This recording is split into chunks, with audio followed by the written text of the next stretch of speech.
একটা সুগন্ধিপূর্ণ কাপড় তাতে জড়িয়ে নেওয়া হয়, দিয়ে আকাশের দিকে যেতে থাকে। আকাশের ফেরেশতারা স্বাগতম জানায়, ধন্যবাদ, তোমরা খুব ভালো আত্মা নিয়ে এসেছো। একটার পর একটা সপ্তম আকাশে গিয়ে ইল্লিনে তার নামটা লিস্ট করা হয়। তারপরে আত্মা যেখানে থাকবে সেখানে ফেরত দেওয়া হয়। আর লোকটা যদি খারাপ হয়, তখন যাকে কবরের দিকে নিয়ে যাওয়া হয়, তখনও বলে, ওয়াইলা, ওরে আমার ধ্বংস, তোমরা আমাকে কোথায় নিয়ে যাচ্ছ? ওরে আমার ধ্বংস, তোমরা আমাকে কোথায় নিয়ে যাচ্ছ?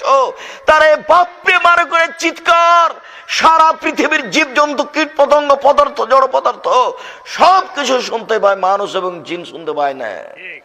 অথচ সে তার লাশটাকে কাঁধে করে আছে, কিন্তু একটুকু বুঝতে পারে না।